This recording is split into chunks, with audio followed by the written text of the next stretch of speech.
primeros días como presidente de los Estados Unidos, Joe Biden busca cambiar lo que es el futuro para millones de personas que se encuentran sin documentos en el país. Biden firmó por lo menos unas 6 órdenes ejecutivas relacionadas con inmigración. Una de ellas, por supuesto, protege el programa DACA. Hacemos conexión desde Syracuse, en Nueva York, con el experto en inmigración, el abogado José Pérez. José, bienvenido, ¿cómo estamos? Hola, ¿qué tal, Alan? ¿Cómo estás tú? Un gran saludo desde aquí, desde Syracuse, Nueva York. Con mucho frío allá. Gracias, José, por estar con nosotros. José, te llegaste a reunir con el equipo del presidente Biden, que discute lo que es el tema de inmigración. Ahora, cuéntanos, ¿qué busca el presidente para los indocumentados? ¿Cómo será el proceso para que eventualmente se pueda buscar una legalización en el estatus en el país?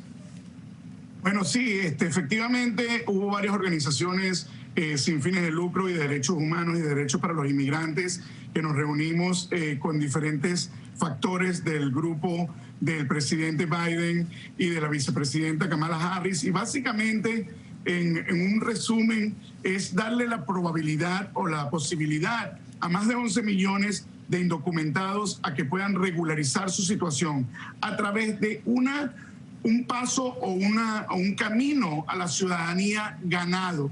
Es decir, que no es que es una amnistía, como muchos lo quisieran llamar, pero es uno que es paso por paso. Por ejemplo, a todas las personas que están aquí, que tienen más de la entrada antes del 1 de enero del 2021, podrían calificar para ello.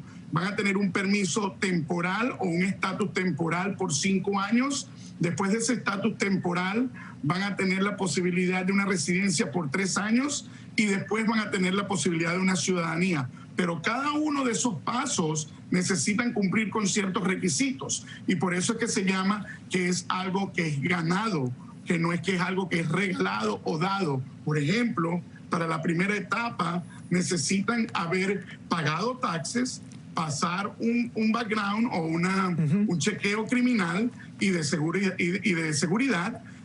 Aparte de eso, durante los 3 años después de la residencia, tienen igual que pasar la parte de la ciudadanía, que básicamente es tomar el examen de la parte cívica y de la parte del inglés, al menos que haya, por supuesto, una excepción. Claro. Hay muy buenas noticias o mejores noticias para las personas que tienen TPS, que son los Dreamers y que son los trabajadores del campo. Aguántate ahí. Hay muchas personas que no han pagado sus taxes durante muchos años. Para ellos, ¿qué pueden hacer? ¿Cómo pueden comenzar a arreglar ese proceso, esa área?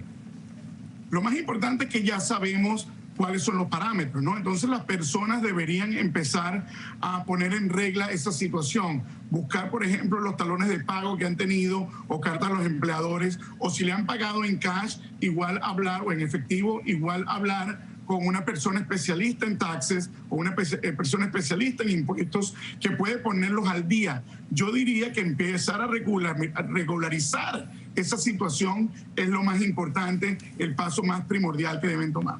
Ahora, para los jóvenes que tienen DACA, ellos pudieran ser los primeros en hacerse ciudadanos, ¿no?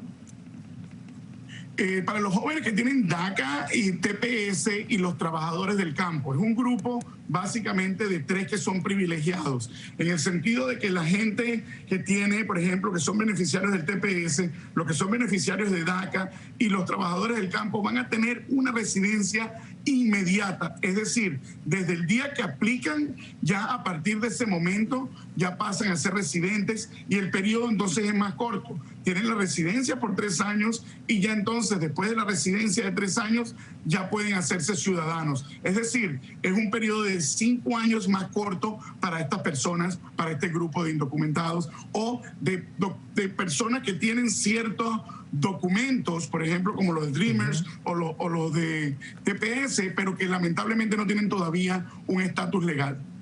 Ahora, el deseo del presidente es uno, pero también están otros intereses políticos. ¿Qué situaciones puede traer trabas para todo este proceso?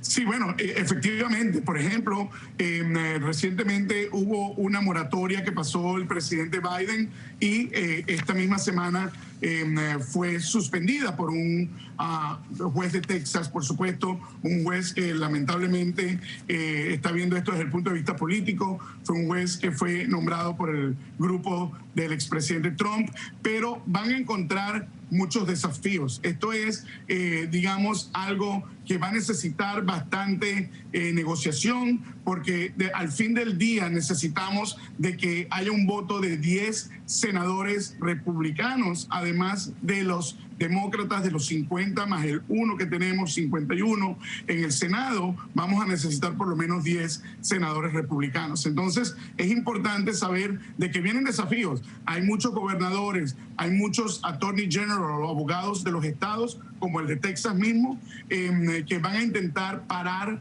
cualquier tipo de cambio migratorio que venga desde, por supuesto, la presidencia de Biden. La presidencia de Biden, ya vemos que él quiere hacer y tener ese acercamiento con el ala republicana. ¿Tú ves que esto se pueda lograr en los próximos 4 años?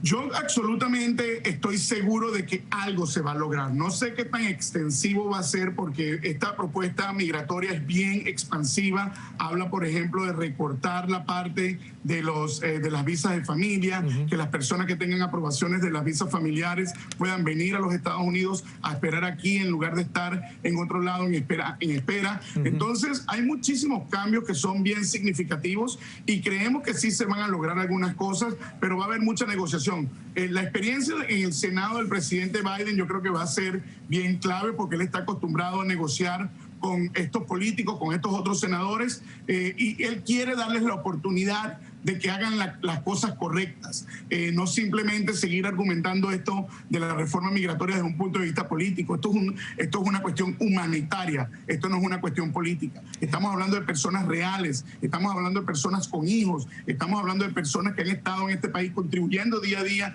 como personas esenciales, como personas que traen nuestro pan cada día, que traen nuestras comidas, que están en nuestros hospitales. Entonces necesitamos enfocarnos en esto como una cuestión humanitaria y no como una cuestión política. Y es algo que hay que hacerlo del corazón, porque yo creo que se necesita tener corazón para poder ayudar a nuestras personas. Hemos visto eso con tantas personas que de verdad han sufrido mucho lo que es la separación familiar. Unos están aquí, otros están en sus países de origen, pero necesitan esa unidad, y necesitamos que ellos contribuyan ya legalmente. Lo hacen siempre, todos los días, pero que estén aquí legalmente y puedan estar bien sin sentir temor, miedo, que muchas veces eso es lo que invade lo que es el pensamiento de muchas personas. Vamos ahora a esto, vamos al caso que tú tienes en específico de un hombre de El Salvador que había estado aquí por 20 años. A pesar de que él tiene el TPS, lograste detener su deportación.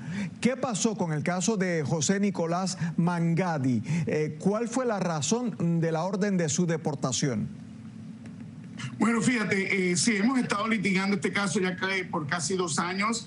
Él había tenido el TPS, por cierto, el TPS El Salvador. Él había tenido el TPS por varios años y lamentablemente lo perdió por una cuestión que tuvo, una disputa familiar que tuvo en algún momento y lo perdió, ¿no? Entonces fue detenido en un momento que estaba yéndose hacia el trabajo, y unos oficiales de policía que violaron sus derechos constitucionales porque llamaron a inmigración, lo paran en ese momento y lo transfieren a inmigración, violando por supuesto sus derechos, porque si hubiese sido una persona blanca, una persona que no hubiese sido un inmigrante, no hubiesen llamado a inmigración, le hubiesen en dado caso dado un ticket y más nada. A este individual, por ser latino, por no hablar inglés, le llamaron a inmigración, lo terminan deteniendo. Teníamos un caso de asilo y de cancelación.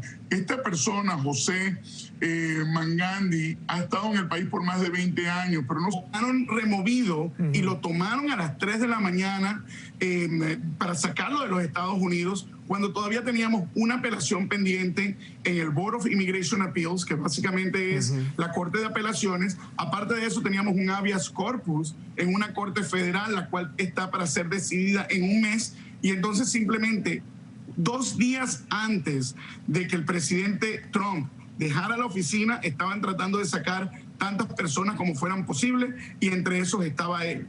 ya estaba en Luisiana, ya lo estaban montando en el avión, logramos obtener un stay del segundo circuito en el cual paralizaron su deportación y básicamente lo tuvieron que regresar, bajar del avión básicamente y regresar a Batavia. Acaba de llegar precisamente hace unas horas atrás. José, básicamente lo bajaron del avión, como se libró de milagro, ¿no?